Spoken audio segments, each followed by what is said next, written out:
دیکھیں یہ ہمارے لیے ایک بہت بڑا اعزاز ہے۔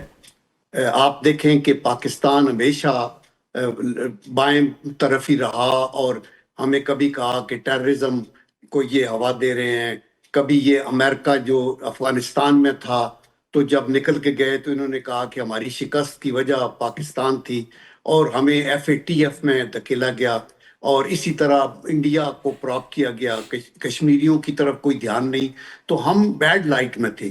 لیکن الحمدللہ میں یہ کہوں کہ پاکستان کو ایک غائبی مدد بھی ہے ہمارے اعزاز کے لیے۔ یہ ایک بہت بڑا اعزاز ہے کہ ثالثی پاکستان کی ایکسیپٹ کر رہے ہیں امریکن بھی، اور آئی ایم شور ایرانینز بھی کریں گے، بیکاز ایران بھی ہمیں اپنا مخلص دوست سمجھتا ہے۔ ان کے پریزیڈنٹ سے بھی پرائم منسٹر شہباز شریف صاحب کی بات ہوئی تھی، اور آئی ایم شور کہ ایران کو بھی پتہ ہے کہ جنگ سے تو کوئی مسئلہ حل نہیں ہوگا، لیکن ان کی جو شرائط ہیں وہ اپنی جگہ ٹھیک ہے۔ اس میں موسٹ امپارٹنٹ یہی ہے کہ ہمیں یہ گارنٹی ہو کہ آپ کل پھر نہیں چڑھائی کر پڑے، بیکاز امریکن کا جو ایٹیچیوڈ ہے وہ انریلائبل ہے۔ اس سے پہلے 2 دفعہ ان کو دھوکہ مل چکا ہے۔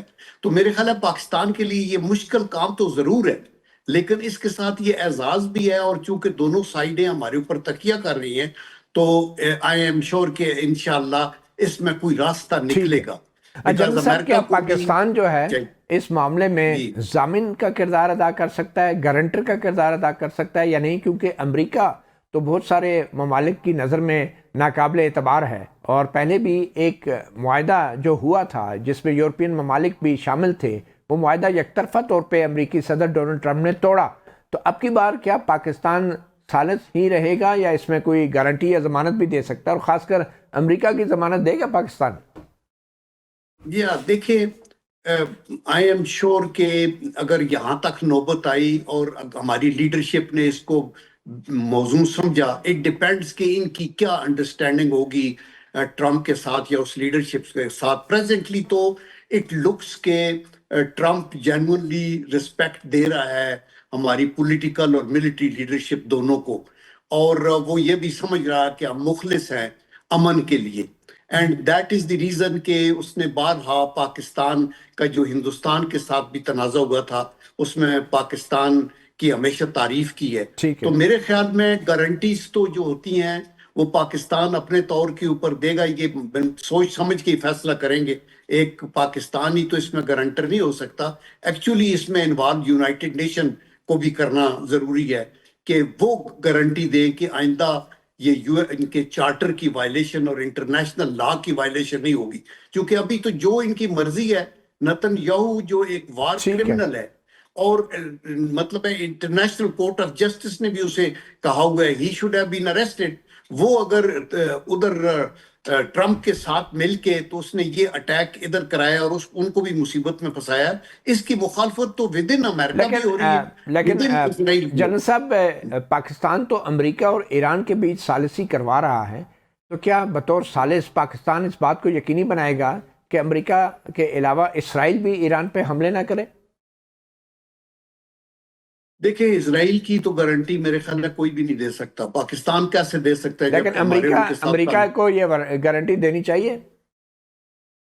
دیکھیں امریکہ کو تو ضرور انوالو تو یہ کرنا چاہیے کہ جب اگر ہم پیس چاہتے ہیں اور یو این بھی اس میں انوالو ہو، اور اس میں ہمارے مسلم دوسرے ممالک جو ٹرکی ہے، ایجپٹ ہے، ان کو بھی ہم انوالو کریں، تو یہ کہا جائے کہ اس کو روپ ان کیا جائے، بیکاز وہ تو اپنی گریٹر اسرائیل کی اس ڈگر پہ چلا ہوا ہے۔ آپ نے دیکھا غازہ میں کیا کیا، اس کے بعد ویسٹرن بینک، ابھی صدرن لبنان کے اوپر، اور اس کے بعد وہی 1 بائی 1 ان چھوٹی جی سی سی کی ریاستوں کو بھی خطرہ ٹھیک محسوس ہے۔ ہوگا، تو اس کا بھی ایک علاج ہونا ضروری ہے، but I don't think so کہ اس کی گارنٹی پاکستان کسی چلیں، طریقے سے دے سکتا ہے۔ اچھا جنرل صاحب یہ جی بتائیں کہ یہ جو اتنی بڑی سفارتی محاذ پہ کامیابی ہے، تو اس کا کریڈٹ کیا وزیر اعظم شہباز شریف کو جاتا ہے؟ دیکھیں پارٹنر، میں یہ کہتا ہوں کہ اس کا کریڈٹ پاکستان کو جاتا ہے، یعنی اور اس کے اندر یہ اس میں ایک تو ہمارا اپنا رول ہے، چونکہ الحمدللہ ہم اپنے طور پہ وکٹمز ہیں ٹیررزم کے، نہیں، اس کا اور ہمارے کریڈٹ جو اوپر ہے وزیر اعظم کو نہیں جاتا؟ نہیں میں یہ کہتا ہوں کہ دیکھیں وزیر اعظم کو شیورلی جب today he is in the helm of the affair تو ان کو بھی جاتا ہے. It is politico military leadership دونوں کو جاتا ہے اچھا اچھا بیکاز بہت دونوں شکریہ. کانٹیکٹ میں رہے ہیں. کیونکہ ٹیلی فون پہ تو فیلڈ مارشل صاحب کی بات ہوئی نا. نہیں ڈزنٹ میٹر, ٹھیک ہے ٹھیک فیلڈ مارشل صاحب کی بات ہوئی تو پرائم منسٹر کے نالج کے ساتھ ہوئی نا. بالکل صحیح ہے. اور اور اس لیے یہ جو کریڈٹ ہے بیسیکلی پاکستان کا ہے, پرائم منسٹر آتے جاتے رہتے ہیں, لیکن چونکہ شہباز شریف صاحب اس وقت ہیڈ ہے اور اسحاق ڈار صاحب فارن منسٹر ہے, صحیح ہے, اور تو ان کو جو کریڈٹ جاتا ہے وہ شہباز شریف صاحب کو وہ ایکس آفیشیو کریڈٹ آپ کہہ سکتے ہیں بینگ پرائم منسٹر. جی دیکھو بینگ پرائم منسٹر بھی اینڈ آف کورس آپ نے دیکھا ہوگا کہ پچھلے دنوں میں بڑے انہوں نے دورے کیے, ہر جگہ کے اوپر انہوں نے پرسنل ایکویشن ان لیڈروں کے ساتھ قائم کی. جاوید رانا صاحب, کیا اینڈ گیم کیا ہے ایران کے لیے, کامیابی کیا ہوگی ایران کے لیے؟ کامیابی یہ ہے مذاکرات میں. مذاکرات دیکھیں, پہلی بات یہ تھوڑی سی کلیریفیکیشن کر دوں کہ پاکستان کا رول ثالثی کا نہیں ہے. پاکستان ان مذاکرات کو فیسیلیٹیٹ کر رہا ہے, پلیٹ فارم پرووائڈ کر رہا ہے, اور پاکستان نے دونوں طرف باتیں کی ہیں جی کہ آپ آ جائیں, ہم آپ کو فیسیلیٹیٹ کرتے ہیں. جو پیٹرن رہا ہے ایران اور امریکہ کے جو گزشتہ جتنے بھی ڈائلاگ ہوئے ہیں اس میں امان کا رول تھا, تو وہ اس رول کو ہم ریپلیس کر رہے ہیں. لیکن اس میں سوال یہ اٹھتا ہے کہ پہلے تو یہ ہوتا تھا کہ ایک ہوٹل میں ایک ہی جگہ پہ عمان جو ہے وہ کمیونیکیشن کر رہا ہوتا تھا کیونکہ ڈائریکٹ کمیونیکیشن نہیں ہو رہی تھی.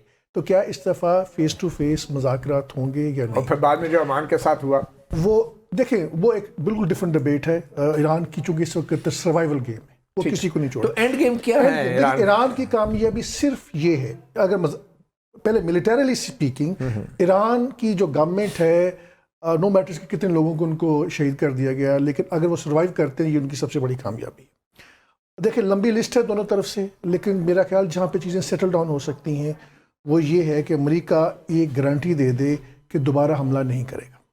یہ سب سے بڑی کامیابی ہوگی. امریکہ کے لیے سب سے بڑی کامیابی کیا ہوگی کہ نیوکلیر پروگرام کے اوپر کوئی نہ کوئی سیٹلمنٹ ہو جائے. امریکہ یہ کہہ رہا ہے کہ آپ کے پاس جو انرچ یورینیم ہے کوئی 60% تک ہے, جو آپ ان پہلے جو نیوکلیر سائٹ سے اٹھا کے لے گئے تھے وہ ہمیں دے دیں. لیکن بظاہر تو امریکہ جو ہے اپنا ہرمز پہ کنٹرول حاصل کرنا چاہ رہا ہے. دیکھیں میرا خیال یہ ہے کہ نیوکلیر پروگرام کے اوپر کوئی جو اس کو کسی نہ کسی طرح کی سیٹلمنٹ ہو سکتی ہے, جو پہلے پورے کا پورا ڈائلاگ کا ایک فریم ورک تھا اسی کے تحت. جہاں پہ اسٹریٹ آف ہرمز ہے اس کا امریکہ یہ چاہے گا کہ اس کا جو اسٹیٹس کو ہے پہلے والا اس کو ریسٹور کیا جائے. ایران کی کوشش یہ ہے کہ وہ اس پہ ٹیکس لگائے گا, یہ ایک بڑا کریٹیکل کمپوننٹ ہے. تو جہاں دوسرا مسئلہ رہا اسرائیل کا, اسرائیل نے اس وقت ان کے جو پنڈتس ہیں, اینالسٹ ہیں, وہ یہ کہہ رہے ہیں کہ ہمیں اندازہ ہے کہ امریکہ کی سپورٹ ہمیں نہیں رہے گی آنے والے دنوں میں, سالوں میں, اس لیے انہوں نے جتنا زور لگانا تھا وہ لگا دیا. تو اس لیے میرا خیال ہے کہ جو بڑی پکچر ڈیولپ ہو رہی ہے کہ اگر ایران کیا اور امریکہ کے معاملات سیدھے ہو جاتے ہیں اور امریکہ جو ہے اسرائیل سے پیچھے ہٹنا شروع ہو جاتا ہے تو ایران جو ہے ایک بہت بڑی ریجنل پاور کے طور پہ اٹھ کے سامنے آئے گا. امریکہ کا ٹریلینز آف ڈالرز نقصان ہوا ہے اس میں, کیونکہ یہ جو ملٹری بیسز بنی ہیں یہ کوئی ایک دن نہیں بنی ہوئی, اس کے اوپر بہت سپینڈنگ ہوئی ہے. اسرائیل کی اس وقت نظر یہ ہے کہ وہ باقی گلف اسٹیٹ جنہوں نے ابھی تک نارملائز نہیں کیا ان کو یہ کہے کہ دیکھیں ہم یہ رول ریپلیس کرتے ہیں. دوسری طرف ترکی کیا کر رہا ہے, ترکی یہ کہہ رہا ہے کہ ہم پاکستان کے ساتھ مل کے, ایجپٹ کے ساتھ مل کے, سعودی عرب کے ساتھ مل کے ایک ملٹری الائنس جو ہے بلڈ اپ کریں, جو میں سمجھتا ہوں کہ ان سارے گلف اسٹیٹس کے لیے زیادہ ایکسیپٹیبل ہے, کیونکہ اسرائیل سے تو ہر بندہ خوف زدہ ہے. لیکن سعودی عرب میں تو پہلے 40 ممالک کی افواج ہیں جن کے کمانڈر جنرل راحیل شریف بھی رہے ہیں, تو وہ افواج کہیں نظر نہیں آئی منظر عام پہ. وہ افواج بنیادی طور پر ایران کے خلاف تھی, تو پھر وہ کدھر ہیں؟ وہ کہیں بھی نہیں ہے, وہ صرف ایک میڈیا کنزمپشن کے لیے, اور بیہائنڈ دا سین میرا خیال یہ کہ جو بھی ہم ہی جو ہے سعودی عرب کو ملیٹریلی ایک ایڈوائز کر رہے ہیں, ہوتیز کے اوپر ہم نے کافی ان کو ایڈوائز کیا, لیکن اس میں ہم کامیاب نہیں ہو سکے. ثناء اللہ, آپ کو کیا نظر آ رہا ہے کہ امریکہ کی اینڈ گیم کیا ہے؟ کیا وہ صرف پاکستان ایران کے نیوکلیر پروگرام کے حوالے سے کمٹمنٹ چاہ رہا ہے؟ دوسرے تناظر میں دیکھتا ہوں, اب جو مذاکرات کی ٹیبل پر امریکہ جس طریقے سے فوراً ٹویٹ ان کی ری ٹویٹ کی ہے, 1956 میں جب نہر سوئس مصر نے بند کی تھی نا, اس وقت بڑی طاقتیں تھیں برطانیہ اور فرانس جن سے جنگ ہو رہی تھی, وہ بھاگ گئے تھے. اس وقت وہی صورتحال ہے, آپ نے شہرک بند کر دی اور امریکہ نے, ڈونلڈ ٹرمپ نے پوری طاقت لگا لی ہے, پوری دنیا سے ریکویسٹ کی ہے اس کو کھلوا دیں. نہیں کھلوا سکے, فورس بھی پوری یوز کی ہے. اور امریکہ کا جو رانا صاحب کہہ رہے تھے کئی $1 ٹریلین کا سٹاک مارکیٹ ڈوب چکی ہے, ان کی اکانومی ڈوبنے جا رہی ہے. ان کا سب سے بڑا جو ایک سٹیک تھا وہ 10 ایئر بانڈ تھے, وہ زمین پہ آ گئے ہیں. تو امریکہ کا اتنا نقصان ہو رہا ہے, اس کو پولیٹیکلی نقصان ہو رہا ہے ٹرمپ کو, وہاں پر لوگ ان کے اچھا مخالف ہو یورپینز رہے بھی امریکہ کے حوالے سے ہیں. شکوک و شبہات رکھتے ہیں سر کہ صاف انکار کر رہے ہیں. آپ اسپین کی پرائم منسٹر کی باتیں سنیں, آپ برٹن پرائم منسٹر کی باتیں سنیں, آپ اٹلی کی سنیں, آپ جرمن کی سنیں. انہوں نے کھڑے ہو کے برطانوی پارلیمنٹ کے ایک رکن ہے ڈیوے, ان کی آپ تقریر سنیں, وہ کہہ رہے ہیں یہ گینگسٹر ہیں. مطلب ہے کہ آپ اس کے پاس, امریکہ کے پاس, میری اپنی جو ساری یہ میں نے چیزیں دیکھی ہیں, کوئی راستہ نظر نہیں آ رہا. ان کے لیے سب سے اب یہ راستہ ہے کہ وہ کسی طریقے سے جنگ کو بند کریں, اسٹریٹ آف ہارموز کو کھلوائیں, ورنہ جب پوری دنیا کی اکانومی تباہ ہوگی تو سب سے پہلے امریکہ کی اکانومی تباہ ہوگی. اس کے جو الائی ہیں, جاپان ہیں, باقی سب لوگ ہیں, سب تباہ ہو چکے ہیں. اچھا آپ کو لگتا ہے کہ یورپین ممالک جو ہیں وہ شک کا اظہار کر رہے ہیں کہ امریکہ ابنائے ہرمز پہ کنٹرول کر کے جو یورپین ممالک کی تیل کی ترسیل ہے اس پہ کوئی ٹیرف یا ٹیکس لگا کے مزید پیسے کمانے کے چکر میں ہوگا؟ دیکھیں یہ تو نظر آ رہا ہے, اور یہ تو بالکل ان کو نظر آ رہا ہے جس طرح وہ باتیں کرتا ہے, جن میں گرین لینڈ مجھے دے دو, اسے دے دو. وینزویلا کے صدر کو اٹھا کے لے گیا, تو اس نے ایران بھی یہی سمجھا. یورپین اور چائنیز کو بھی بڑا نقصان ہوگا اس میں, ان کے مطلب بھی تیل وہ کی انوالو ہیں سارے. اب اگر نیٹو اور یورپ آپ کے ساتھ نہیں کھڑا ہو رہا, اس کا مطلب ہے they are against you, they are supporting. ٹھیک ہے.